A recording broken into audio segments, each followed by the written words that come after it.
ಸತೀಶ್ ಗೊತ್ತಲ್ವಾ? ಗೊತ್ತು. ಅವರು ಇವತ್ತು ಬೆಳಗ್ಗೆ ನಂಗೆ ಸಿಕ್ಕಿದ್ರು. ಅವ್ರು ಈ ಜುವೆನೈಲ್ ಜಸ್ಟಿಸ್ ಆಕ್ಟ್ 2015 ಬಗ್ಗೆ ಬಹಳಷ್ಟು ವಿಷಯ ಹೇಳಿದ್ರು. ಓ ಹೌದಾ, ಏನೇನ್ ಹೇಳಿದ್ರು? ಅವರು ಈ 16 ಮೂಲಭೂತ ತತ್ವಗಳ ಬಗ್ಗೆ ಹೇಳಿದ್ರು.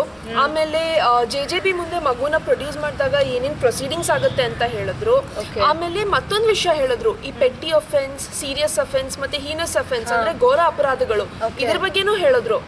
ಓಕೆ ಸರಿ, ಆದ್ರೆ ಈ ಎಲ್ಲ ಅಪರಾಧಗಳಿಗೆ ವಯಸ್ಸು ಹೆಂಗ್ ಸಂಬಂಧ ಪಡುತ್ತೆ? ಈಗ ಒಂದು ಉದಾಹರಣೆ ತಗೋ. 17 ವರ್ಷದ ರಾಜುನ ಕಳ್ತನ ಮಾಡಿತಾನೆ ಅಂತ SGP ಅವರನ್ನ ಹಿಡ್ಕೊಂಡ್ ಬರ್ತಾರೆ.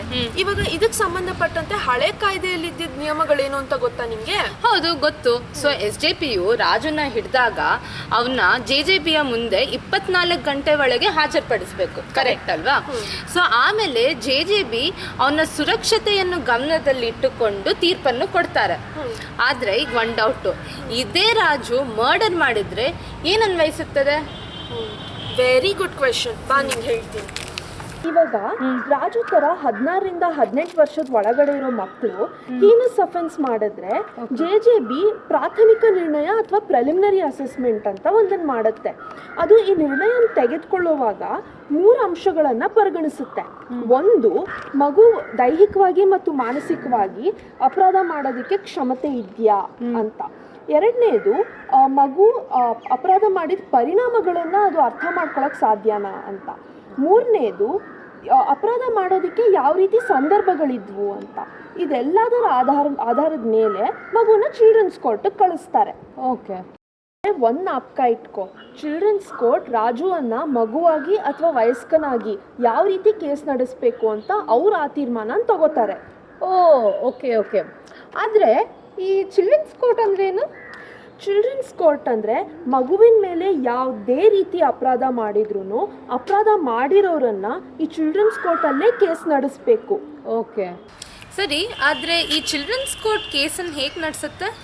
ಇವಾಗ JJB ಇಂದ ಈ ಪ್ರಾಥಮಿಕ ನಿರ್ಧರಣೆ ಸಿಕ್ಕಿದ ಮೇಲೆ ಚಿಲ್ಡ್ರನ್ಸ್ ಕೋರ್ಟ್ ಮಕ್ಕಳ ಸ್ನೇಹಿ ವಾತಾವರಣದಲ್ಲಿ ಕೇಸನ್ನು ನಡೆಸುತ್ತೆ.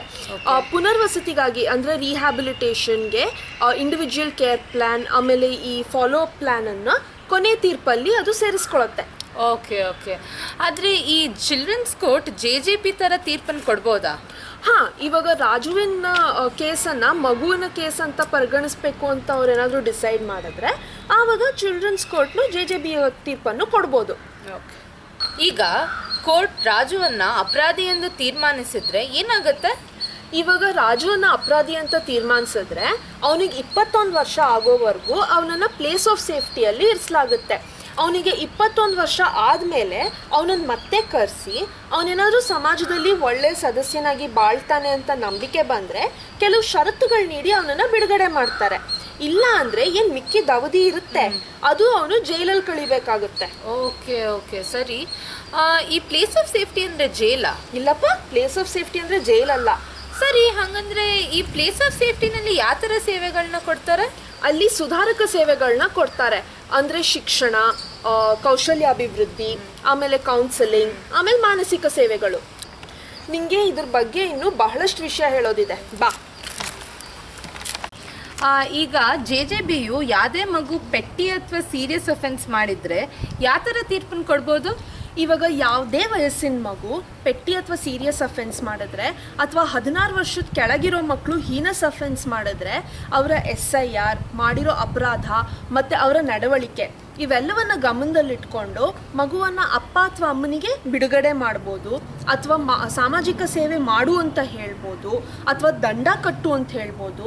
ಇಲ್ಲ ಅಂದರೆ 3 ವರ್ಷದವರೆಗೂ ಸ್ಪೆಷಲ್ ಹೋಮಲ್ಲಿ ಇರಿಸೋ ನಿರ್ಣಯನ ತಗೋಬೋದು. ಸರಿ ಸರಿ. ಈಗ JJB ಮಗುವಿಗೆ ಜೀವಾವಧಿ ಶಿಕ್ಷೆ ಅಥವಾ ಮರಣದಂಡನೆ ಕೊಡ್ಬೋದಾ? ಖಂಡಿತ ಕೊಡೋಕ್ಕಾಗಲ್ಲ. ಈಗ ರಾಜು ಏನು ತಪ್ಪು ಮಾಡಿಲ್ಲ ಅಂದರೆ JJB ಯಾವ ಥರ ತೀರ್ಪನ್ನು ಕೊಡ್ತಾರೆ?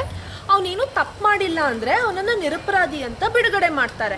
ಅಥವಾ JJBಗೆ ಅವನಿಗೆ ಪಾಲನೆ ಮತ್ತು ರಕ್ಷಣೆ ಬೇಕಿದೆ ಅಂತ ಏನಾದರೂ ಅನ್ಸಿದ್ರೆ ಅವನನ್ನು CWC ಕಳಿಸ್ತಾರೆ. CWC ಅಂದ್ರೇನು? CWC ಅಂದರೆ ಪೋಷಣೆ ಮತ್ತು ರಕ್ಷಣೆ ಅಗತ್ಯ ಇರೋ ಮಕ್ಕಳಿಗೆ ಇದೇ ಕಾನೂನಿನ ಕೆಳಗಿರೋ ಒಂದು ವ್ಯವಸ್ಥೆ. JJB ಪೋಷಣೆ ಮತ್ತು ರಕ್ಷಣೆ ಬೇಕು ಅಂತ ಹೇಗೆ ತೀರ್ಮಾನಿಸ್ತಾರೆ? ಇವಾಗ ಒಂದು ಉದಾಹರಣೆ ತಗೋ. ರಾಜುನ ಮಾನವ ಸಾಗಾಣಿಕೆ ಮಾಡಿದ್ದಾನೆ ಅಂತ JJB ಮುಂದೆ ಕರ್ಕೊಂಡ್ ಬರ್ತಾರೆ. ಆದ್ರೆ ಅಲ್ಲಿ ಗೊತ್ತಾಗುತ್ತೆ ಅವ್ನ್ ಸಾಗಾಣಿಕೆ ಮಾಡಿಲ್ಲ, ಸಾಗಾಣಿಕೆಗೆ ಒಳಗಾಗಿದ್ದಾನೆ ಅಂತ. ಆವಾಗ ಅವನಿಗೆ ಪೋಷಣೆ ಮತ್ತು ರಕ್ಷಣೆ ಬೇಕಿದೆ ಅಂತ ಮುಂದಿನ ಕ್ರಮಕ್ಕೆ CWC ಕಳಿಸ್ತಾರೆ. ಈಗ ಒಂದ್ ಖಚಿತಪಡಿಸು, ಯಾವ್ದೇ ಮಗು 16 ವರ್ಷದ ವಯಸ್ಸಿನ ಕೆಳಗಿದ್ದಾಗ ಹೀನಸ್ ಅಥವಾ ಘೋರ ಅಪರಾಧ ಮಾಡಿದ್ರೆ ಹಳೆ ಕಾಯ್ದೆಯ ನಿಯಮಗಳೇ ಅನ್ವಯಿಸುತ್ತದಲ್ವಾ? ಹಾ, ಯಾವುದೇ 16 ವರ್ಷದ ಕೆಳಗಿರೋ ಮಗು ಯಾವುದೇ ರೀತಿ ಅಪರಾಧ ಮಾಡಿದ್ರು ಹಳೆ ಕಾಯ್ದೆಲಿದ್ದ ನಿಯಮಗಳೇ ಅನ್ವಯಿಸುತ್ತೆ. ಮತ್ತು ಇನ್ನೊಂದು, ಹಳೆ ಕಾಯ್ದೆಲಿದ್ದ ನಿಯಮಗಳೇನೆ ಇವಾಗ ಹೊಸ ಕಾಯ್ದೆಲೂ ಬಂದಿದೆ.